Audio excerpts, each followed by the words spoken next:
آپ دیکھ رہے ہیں سیرت النبی انٹرنیشنل فورم قسط نمبر 131۔ حضور اکرم صلی اللہ علیہ وآلہ وسلم کا معصوم بچپن۔ مزید آگے بڑھنے سے قبل ہمارے چینل کو سبسکرائب کر لیجئے اور بیل کے بٹن کو دبا دیجئے تاکہ آپ کو آنے والی ہماری ہر نئی ویڈیو کی بر وقت اطلاع ہو سکے۔ رضاعت حصہ دوم۔ ایک دوسری روایت میں ہے کہ حضرت حلیمہ رضی اللہ تعالیٰ عنہ کہتی ہیں کہ جب میں مکے پہنچی تو مجھے حضرت عبد المطلب ملے۔ انہوں نے پوچھا تم کون ہو؟ میں نے کہا میں بنی سعد کی ایک خاتون ہوں۔ انہوں نے نام پوچھا تو میں نے بتایا حلیمہ۔ یہ سن کر حضرت عبد المطلب فرط مسرہ سے مسکرانے لگے اور فرمایا بخ بخ سعد و حلم خصلتان فہما خیر الدہر وعز الابد۔ واہ واہ، سعد اور حلم، کیا کہنا، یہ وہ دو خوبیاں ہیں جن میں زمانے بھر کی بھلائی اور ابدی عزت ہے۔ پھر فرمایا میرے ہاں ایک یتیم بچہ ہے، کسی نے اس کے یتیم ہونے کی وجہ سے اسے قبول نہیں کیا، تو اس یتیم بچے کو گود میں لینے کے لیے تیار ہے؟ حل لکی ان ترضعیہ عسى ان تسعدی بہ، کیا تو اس کو دودھ پلانے کے لیے تیار ہے؟ ہو سکتا ہے کہ اس کی برکت سے تیرا دامن سعادت سے لبریز ہو جائے۔ میں نے اپنے خاوند سے مشورہ کرنے کی اجازت طلب کی۔ اللہ تعالیٰ نے میرے خاوند کے دل کو اس گنجے گراں مایا یعنی بے بہا خزانے کے ملنے پر فرحت و سرور سے بھر دیا۔ اس نے کہا حلیمہ دیر نہ کرو، فوراً جاؤ اور اس بچے کو لے آؤ۔ میں واپس آئی تو حضرت عبد المطلب کو اپنا منتظر پایا۔ میں نے کہا وہ بچہ مجھے دیجئے، میں اس کو دودھ پلانے کے لیے تیار ہوں۔ وہ مجھے حضرت آمینہ رضی اللہ تعالیٰ عنہ کے گھر لے گئے۔ سیدہ نے مجھے خوش آمدید کہا اور مجھے اس کمرے میں لے گئی جہاں یہ نور نظر صلی اللہ علیہ وآلہ وسلم لیٹے ہوئے تھے۔ آپ صلی اللہ علیہ وآلہ وسلم دودھ کی طرح سفید صوف کے کپڑے میں لپٹے ہوئے تھے، نیچے سبز رنگ کی ریشمی چادر بچھی تھی۔ آپ صلی اللہ علیہ وسلم اس پر آرام فرما رہے تھے، کستوری کی مہک اٹھ رہی تھی۔ آپ صلی اللہ علیہ وآلہ وسلم کے معصوم حسن و جمال کو دیکھ کر میں تو فریفتہ ہو گئی۔ مجھ میں یہ جرت نہ تھی کہ آپ صلی اللہ علیہ وسلم کو جگاؤں۔ میں نے اپنا ہاتھ سینے مبارک پر رکھا تو وہ جانے جا مسکرانے لگے اور اپنی سرمگی آنکھیں کھولیں۔ میں نے محسوس کیا کہ ان آنکھوں سے انوار نکل رہے ہیں اور آسمان کو چھو رہے ہیں۔ میں نے بے اختیار دونوں آنکھوں کے درمیان بوسہ لیا اور آپ صلی اللہ علیہ وسلم کو اٹھا کر اپنے سینے سے لگا لیا اور اپنے خاوند کے پاس لے آئی۔ میں نے بے اختیار دونوں آنکھوں کے درمیان بوسہ لیا اور آپ صلی اللہ علیہ وآلہ وسلم کو اٹھا کر اپنے سینے سے لگایا اور اپنے خاوند کے پاس لے آئی۔ حضرت حلیمہ سعدیہ رضی اللہ تعالیٰ عنہ بیان کرتی ہیں جب میں اس دولت سرمدی صلی اللہ علیہ وآلہ وسلم کو اٹھائے ہوئے واپس اپنے خیمے میں پہنچی تو میں نے دودھ پلانے کے لیے اپنی دائیں چھاتی پیش کی۔ حضور صلی اللہ علیہ وآلہ وسلم نے اس سے پیا جتنا چاہا۔ پھر میں نے بائیں چھاتی پیش کی۔ آپ صلی اللہ علیہ وآلہ وسلم نے پینے سے انکار کر دیا۔ اللہ تعالیٰ نے اپنے محبوب صلی اللہ علیہ وآلہ وسلم کو الہام کیا کہ تیرا ایک اور بھائی بھی ہے، اس لیے آپ صلی اللہ علیہ وسلم عدل کریں اور دوسری طرف سے دودھ نہ پئیں۔ جس ہستی نے آگے چل کر سارے جہاں کو عدل و انصاف کا درس دینا تھا، اس کا پروردگار یہ کیسے برداشت کر سکتا کہ اس کا اپنا دامن کسی بے انصافی میں ملوث ہو۔ آپ صلی اللہ علیہ وآلہ وسلم کے دودھ پینے سے پہلے حضرت حلیمہ رضی اللہ تعالیٰ عنہ کے سینے میں برائے نام دودھ تھا، لیکن حضور صلی اللہ علیہ وآلہ وسلم کے دودھ پینے کی برکت سے وہ سینہ لبریز ہو گیا۔ آپ صلی اللہ علیہ وآلہ وسلم کے رضائی بھائی نے بھی خوب سیر ہو کر دودھ پیا۔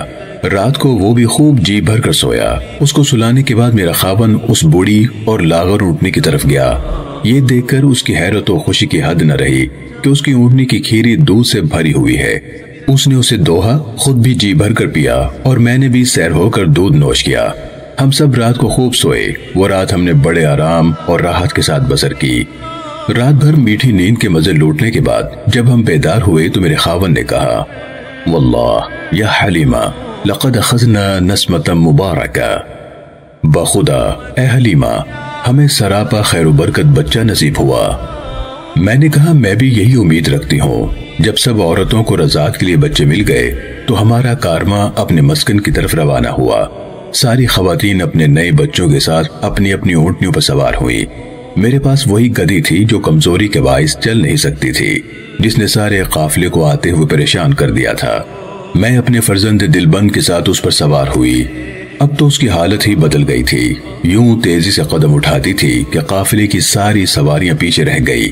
وہ گویا چل نہیں رہی تھی بلکہ اڑ رہی تھی۔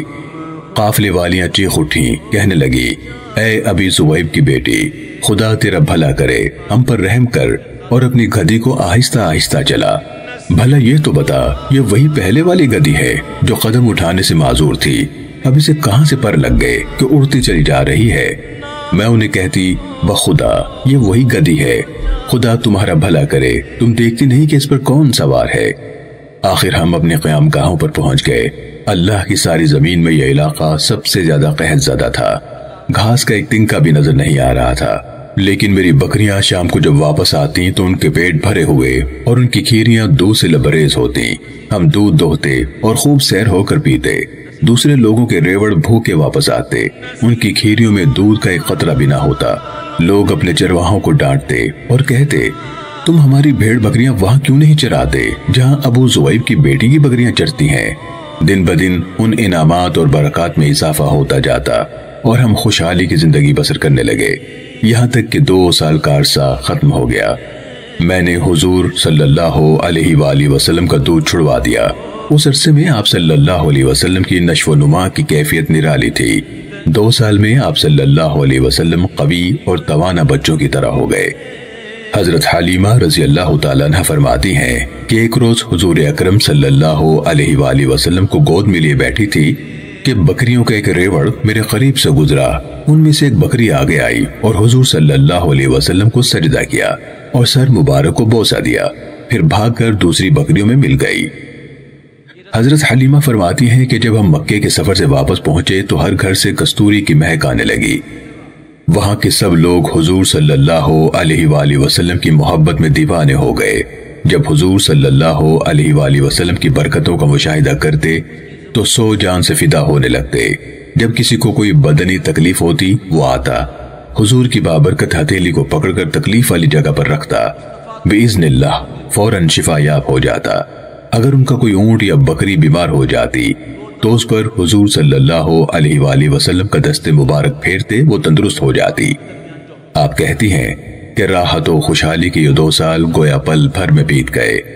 حضور صلی اللہ علیہ وآلہ وسلم کی روز افزوں برکات کے سائے میں جو مزے ہم لوٹ رہے تھے، اس کے باعث ہماری یہ خواہش تھی کہ حضور صلی اللہ علیہ وسلم کچھ عرصہ مزید ہمارے ہاں اقامت گزیر رہیں۔ مدت رضاعت پوری ہونے کے بعد ہم حضور صلی اللہ علیہ وسلم کو آپ صلی اللہ علیہ وآلہ وسلم کی والدہ ماجدہ کے پاس لے آئے، لیکن ہمارا دل جدائی برداشت کرنے کو تیار نہ تھا۔ میں نے سیدہ آمینہ سے گزارش کی، بہتر ہے کہ آپ اپنے فرزند گرامی کو مزید کچھ عرصے کے لیے ہمارے پاس رہنے دیں، وہاں کی آب و ہوا کا ان کی صحت پر خوشگوار اثر ہوگا۔ مکے کی وبا زدہ فضا اور آلودہ ماحول سے ان کا دور رہنا ہی بہتر ہے۔ حضرت حلیمہ نے اس بات پر اتنا اصرار کیا کہ سیدہ آمینہ رضی اللہ تعالیٰ عنہ کو ہاں کہنا پڑی۔ چنانچہ آپ پھر اس بخت بیدار کو اپنے آغوش میں لیے شاداں و فرحاں اپنے قبیلے میں واپس آ گئیں۔ حضور اکرم صلی اللہ علیہ وآلہ وسلم کی واپسی سے گھر گھر خوشی کے چراغ روشن ہو گئے۔ آپ صلی اللہ علیہ وآلہ وسلم کی رضائی بہن شیمہ کی مسرت کی تو کوئی حد نہ تھی، کبھی کھلاتی، کبھی پلاتی، کبھی گیت گا گا کر دل بہلاتی، کبھی محبت بھری لوریاں دیتی۔ وہ معصوم بچی جن پاکیزہ کلمات سے حضور صلی اللہ علیہ وآلہ وسلم کو لوریاں دیتی، مورخین نے اپنی کتاب میں انہیں ثبت کر دیا ہے تاکہ آنے والی نسلیں بھی پیار و الفت کے لطیف جذبات سے لطف اندوز ہو سکیں۔